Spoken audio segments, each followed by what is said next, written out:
The David Pakman Show at davidpakman.com. Welcome to The David Pakman Show. It is February. We have an incredible show today, Lewis. I mean, just unbelievable clips. I want to welcome everyone who's watching live. We're live on YouTube every day, Monday through Thursday.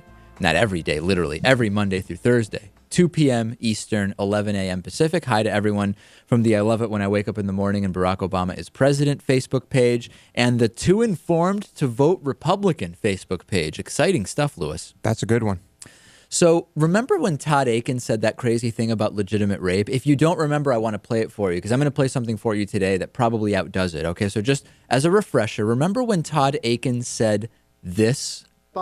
It seems to me, first of all, from what I understand from doctors, that's really rare. If it's a legitimate rape, the female body has ways to try to shut that whole thing down. But let's... Yeah, the doctors I've spoken to say if it's a legitimate rape, the body just shuts. It's unbelievable. That summarizes Republicans 2012, essentially. We have something that's even better now. And I hesitate to say that it's better in all aspects, only because we have audio only. We don't have video. And I can only imagine that the video component of this would just be amazing.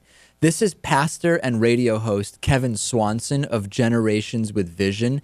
And his theory is that apparently he also, from the doctors I've spoken to, that type of thing, they've said that women have little tiny fetuses embedded in their wombs. Let's take a listen to this.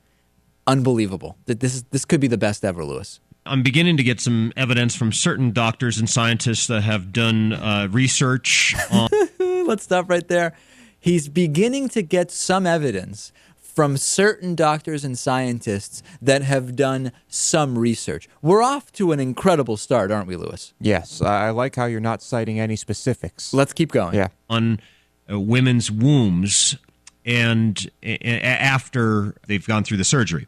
And they've compared the wombs of women who were on the birth control pill versus those who were not on the birth control pill. And they have found that with women who are on the birth control pill, there are these little tiny fetuses, these little babies that are embedded into the womb. They're just like dead babies. They're right on the inside of the womb. And these wombs of women who have been on the birth control pill effectively have become graveyards for lots and lots of little babies. Yeah. We've actually heard on both sides of that. We're researching that and want to make sure that we speak correctly to that in our... I love that. You know, actually, there's two thoughts. There's two fields. It's two schools of thoughts on that.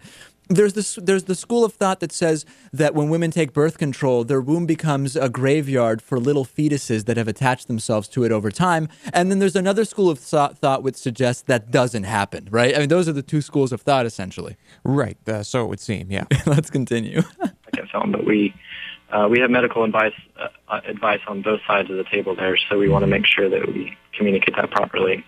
It would seem, and I realize that people are a little split on what are all the effects of the birth control pill. Yeah, more than a little but split. It would seem that there's a tremendous risk in the use of it for the life of children.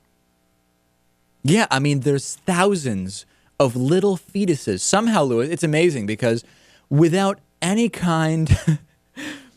It just how do you get in your mind that I guess the idea would be what? That every egg, even unfertilized, somehow, because it's unfertilized, instead of not turning into a fetus eventually and through all of the intermittent steps, it has simply become a really small fetus. That's how it works, Lewis. Women, if their eggs are fertilized by sperm, it develops into like a full-size fetus.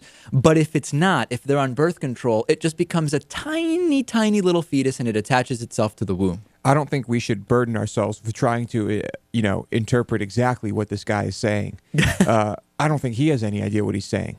This is the most... Natan, this blows a Todd Aiken out of the water, right? Well, I mean, from what, doctors tell me, I guess both of these politicians and the Republican Party at large is suffering from a debilitating form of schizophrenia, political schizophrenia, and good luck. I want to give you a little context. This individual, Kevin Swanson, is the same guy who blamed Hurricane Sandy and Katrina on homosexuality, and he was also nostalgic for a time when gay people faced the death penalty. So that's a little bit of his worldview. This is the best clip we've maybe ever had on the program. I must say, it's up there with the guy who went on Fox News pretending to be a guy who's no longer voting for Obama and wasn't even 18 at the last election. And I mean, the Todd Aiken clip is up there. There have been a lot, but it's hard to make the case that this isn't the best. Well, it depends on how you define best. Yeah. If most disturbing qualifies, then maybe. Is it funny? I don't know. I mean, it's kind of terrifying at the same It's time. horrifying, Yeah. but the idea that this qualifies as some kind of whatever. Anyway, this is Kevin Swanson. We will bring you more if we have more from him.